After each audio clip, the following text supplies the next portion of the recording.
అంటే అది అంటే బాగా ఎండలుగా ఉన్నాయి కదా అని అన్నీ వాడిపోయినవే ఉన్నాయండి.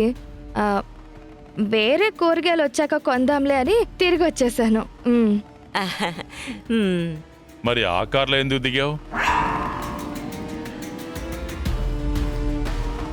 నడుచుకుంటూ వస్తున్నానండి. ఎండకి తట్టుకోలేక దారిలో పోయే కార్ని లిఫ్ట్ అడిగితే ఆగింది. ఇంటి దగ్గర దింపమంటే వచ్చి దింపారండి. అంతేనండి. నీకు ఆ కార్ ఎవరిదో తెలిసే ఎక్కావా? ఎవరిదండి? అనగాదేవిది.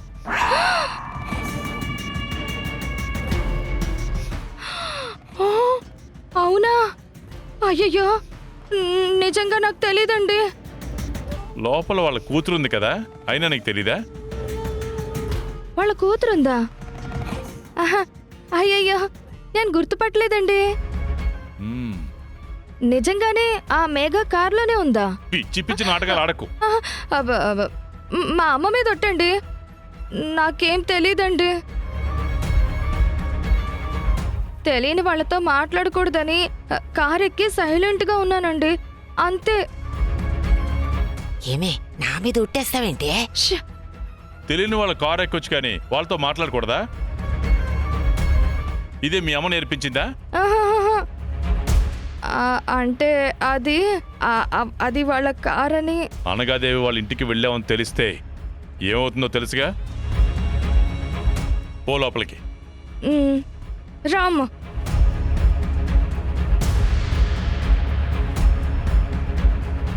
పార్వతి అబద్ధం చెప్తుంది, అందులో సందేహమే లేదు. ఏదో జరుగుతుంది, అదేంటో తెలుసుకోవాలి. నేను మా అత్తయ్యకి ఉన్నవి లేనిది అన్నీ నూరిపోశాను.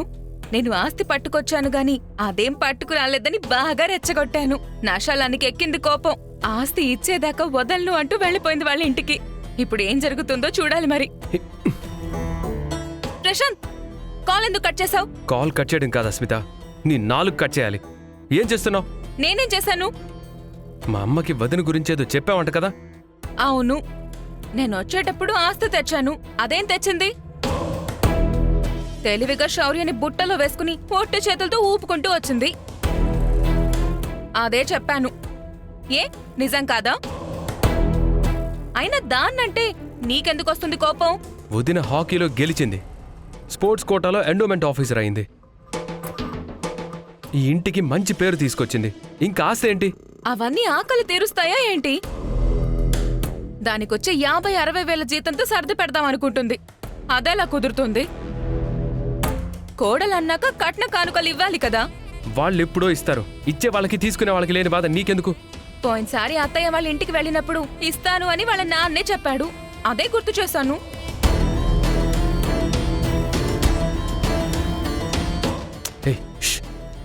ఊరుకో, వదిన వస్తుంది. వస్తే ఏంటంట? అంత గౌరవం, భయం, మర్యాదలు ఏం అక్కర్లేదు. వాళ్ళు ఆస్తులు ఇచ్చుంటే అప్పుడు ఆలోచించేదాన్ని, రెస్పెక్ట్ ఇవ్వాలా వద్దా అని. ఇప్పుడు అంత సీన్ లేదు ఇక్కడ. చేతనైతే ఇంటికి వెళ్ళి ఆస్తి తీసుకురమ్మను. అస్మిత, ఇప్పుడేమైంది? ఎప్పుడు ఆస్తులన్నీ మాట్లాడుతూనే ఉంటావా? మా నాన్న ఇస్తానన్నారు కదా, మళ్ళీ ఇప్పుడెందుకు వచ్చిందా టాపిక్? నేను తీసుకురాలేదు, ఆల్రెడీ అత్తయ్య అడగాలని వెళ్ళిపోయారు. అమ్మ గుర్తు చేసింది నువ్వే కదే. ఎందుకలా కంగారు పడుతున్నావు? అప్పుడు ఇస్తాం ఇప్పుడు ఇస్తామని చెప్పకపోతే ఇచ్చేయచ్చు కదా. ఎకరాలెకరాలు గుళ్ళకి గోపురాలకి దారాదత్తం చేయకపోతే గుళ్ళో దేవుడు బాగుంటే చాలా? కన్న కూతురు బాగుండక్కర్లేదా? తెచ్చే ఆస్తిని బట్టే ఏ కోడలకైనా అత్తారింట్లో రెస్పెక్ట్ దొరుకుతుంది. రెస్పెక్ట్ అనేది ఆస్తులతో రాదు, మన ప్రవర్తనతో వస్తుంది. నేనిక్కడికి ఈ ఇంటిని నా ఇంటిగా భావించి వచ్చాను. నన్ను యాక్సెప్ట్ చేయాల్సింది నా వెనక ఉన్న ఆస్తిని చూసి కాదు, నా మనసుని చూసి. అది అత్తయ్యకి లేదన్న మాట పక్కన పెడితే దానికి నువ్వు ఇంకా రెచ్చగొడుతున్నావా?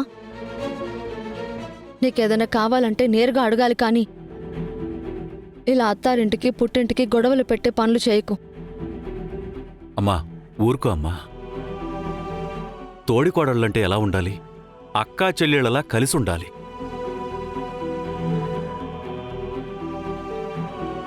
నువ్వేంటంటే ఇలాంటివి చేసి ఇంట్లో టెన్షన్ పెడుతున్నావు. నాకు చెప్పడం కాదు, కట్నం తీసుకురాని మీ కోడల్ని అడగండి. చాలమ్మా ఊరుకో. నువ్వు చేసిన పనికి ప్రమీళ రఘురామ్ గారింటికి రంకెలేస్తూ వెళ్ళింది.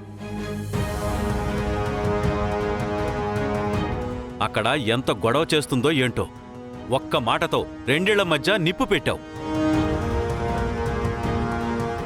నీ మాటల్లో ఉన్న ఈ విషయం 2 కుటుంబాల మధ్య బంధాన్ని చంపేస్తుంది.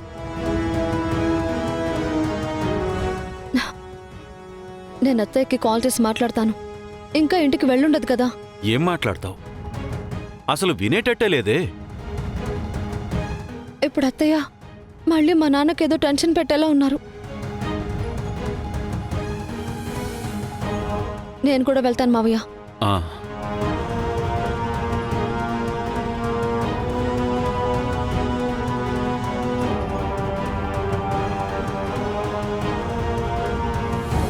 ఎప్పుడు పుణ్యం చేసుకుంటే వదిన్ లాంటి భార్య దొరుకుతుందంటారు. ఎప్పుడు ఏదో పాపం చేస్తే అస్మిత లాంటి భార్య దొరుకుతుంది. నేనే పాపం చేశానో ఏంటో.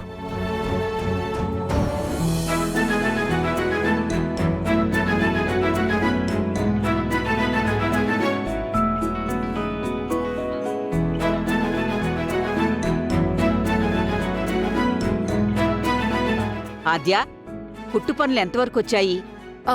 ఈ రాత్రిలోపు అయిపోతాయి నానమ్మా. ఆద్య, ఈ టెండర్ నాది. దాని గురించి ఏమైనా చెప్పాలంటే నేనే చెప్పాలి.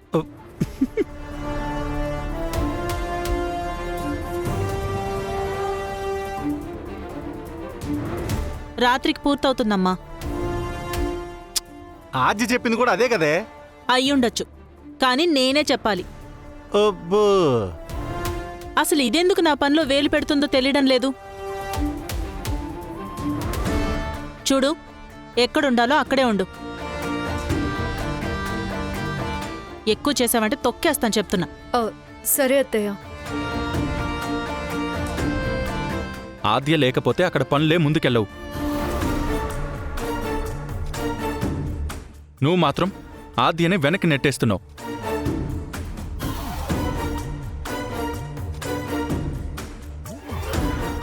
దర్జీలందరూ అనుభవం ఉన్నవాళ్లే కదమ్మా. పని విషయంలో ఇంకా ఏ సమస్య లేనట్టేగా. అవన్నీ ఏమీ లేవు పెదనాన్న. ఇప్పుడే చెప్పా కదా కాళ్ళు వెళ్ళు పెట్టద్దని. ఎందుకు చెప్తున్నావు?